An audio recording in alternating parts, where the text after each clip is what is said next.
አብዛኛው የዊንዶውስ ተጠቃሚዎች ኃይለኛ የሆኑ ሲስተም ማዘዣዎችን ወዲያውኑ የሚከፍቱ ስውር ትዕዛዞች በዊንዶውችን ውስጥ እንዳሉ ያውቁ። በዚህ ቪዲዮ የአይቲ ባለሙያዎች ኮምፒውተራችንን ለመቆጣጠርና ችግሮችን ለመፍታት የሚጠቀሙባቸው 10 የራም ኮማንዶችን ያሳያችኋለሁ። ወደ ቪዲዮ። እሺ እንግዲህ በመጀመሪያ የራም ትዕዛዝ ለመክፈት ከዊንዶው ኪቦርዳችን ጋር ዊንዶው ፕላስ አር የሚለውን በመጫን ይህን የመሰለ ኢንተርፌስ ይመጣልናል ማለት ነው። ፓናል ይመጣልናል። እዚህ ጋር የምንፈልገውን ነገር በማስገባት ሴቲንጎችን በቀላሉ መክፈት እንችላለን ማለት ነው። የመጀመሪያው ኮማንድ እንግዲህ ኤምኤስ ኮንፊግ ነው።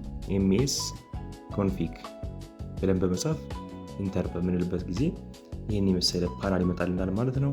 ይህ የዊንዶውስ አገልግሎት ማስተካከያ ሲሆን ከጀርባ የሚሰሩ ስራዎችን ለማስቆም ወይም ለማስጀመር ይጠቅመናል ማለት ነው። እንደምታዩት የቡት ኦፕሽን አለው፣ ሰርቪስ፣ ስታርታፕ ኤንድ ቱል የሚል ኦፕሽን አለው። እዚህ ውስጥ ገብተን የምንፈልገውን ነገር ማስተካከል የምንችልበት ነው ማለት ነው። በሁለተኛ ደረጃ እንግዲህ የምናየው ሰርቪስ ዶት ኤምኤስሲ ነው። ሰርቪስ ዶት ኤምኤስሲ ብለን በመጻፍ በምንከፍትበት ጊዜ እንደምታዩት እዚህ ጋር የተለያዩ ሰርቪሶች ባክግራውንድ ላይ ራን እያደረጉ ኮምፒውተራችን እንዲሰራ የሚያደርጉልን የተለያዩ ሰርቪሶችን እናገኛለን ማለት ነው። ዊንዶውስ አገልግሎቶችን ማስተካከያ ሲሆን ከጀርባ የሚሰሩ ስራዎችን ለማስጀመር ወይም ለማስቆም ይረዳናል ማለት ነው። እዚህ ጋር እንደምታዩት የምንፈልገው ጋር ሄደን ስታርት ወይም ስቶፕ የሚለውን በመጫን ማስተካከል እንችላለን ማለት ነው። ፕሮፐርቲ ጋር በመግባት እንዲህ አይነት አማራጮች ይኖሩናል።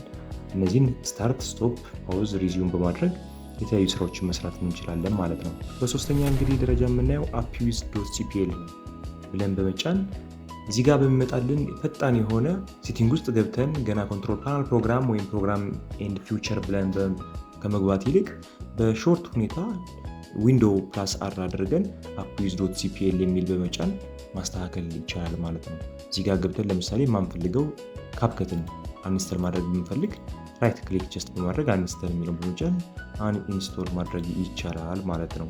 በአራተኛ ደረጃ የምናየው ታስክ ማኔጀር ነው።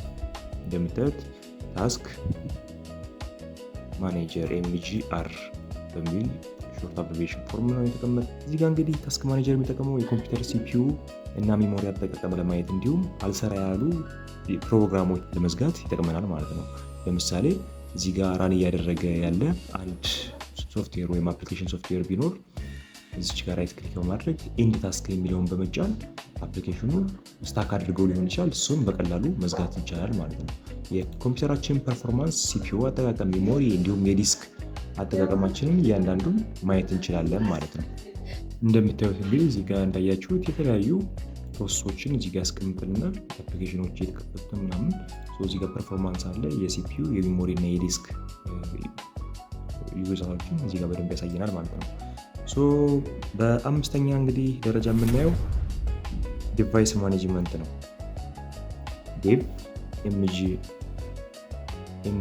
ኤምቲ የሚል ኮማንድ በመክፈት ዶት ኤምኤስሲ ብለን በመክፈት ይህንን ዲቫይስ ማኔጀር ይከፍትልናል ማለት ነው።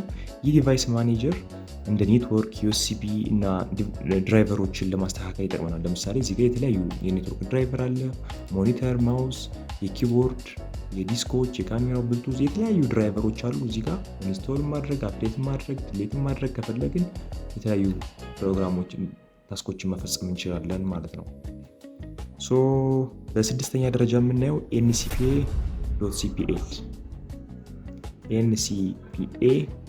ዶት ሲፒኤል ብለን በመጫን ኢንተር በማለት እዚህ ጋር እንደምታዩት የዋይፋይ እና የኢንተርኔት ማስተካከያዎችን ለመክፈት ይረዳናል። እዚህ ጋር ገብተን ዋይፋይ ለምሳሌ እዚህ ጋር አለ፣ ኢንተርኔት እዚህ ጋር አለ። እዚህ ጋር ፕሮፐርቲ ጋር በመግባት የተለያዩ ታስኮችን መፈጸም እንችላለን ማለት ነው። ይሄ በሾርት ተርም ኤንሲፒኤ ዶት ሲፒኤል ብሎን በመጫን ይህንን ኮማንድ መክፈት እንችላለን ማለት ነው። በቀጣይ የምናየው ኮማንድ ኮንትሮል ብለን በኮንትሮል ፓናል የሚከፍትልን ሲሆን የዊንዶውስ ሲስተም ማስተካከያዎች ወደሚይዘው ኮንትሮል ፓናል ይወስደውታል ማለት ነው።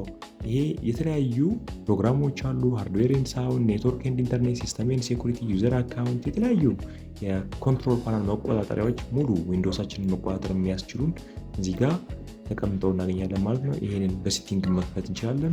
ሰርች ባር ጋም ኮንትሮል ፓናል ብለን መጻፍ እንችላለን። ነገር ግን በአጭር ሁኔታ እዚህ ጋር ኮንትሮል ብቻ ብሎ በመጻፍ መክፈት ያስችለናል ማለት ነው። ዘጠነኛ እንግዲህ ሬጅ ኤዲት የሚል ነው።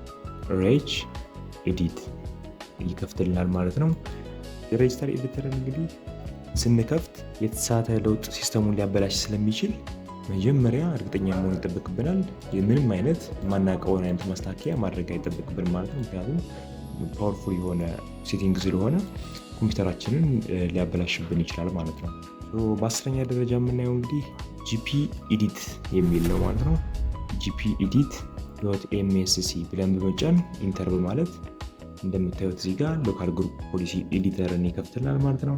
ይህ አስተዳደር አድሚኒስትሬሽን የፖሊሲ ማስተካከያዎችን ለመቆጣጠር ያገለግለናል ማለት ነው።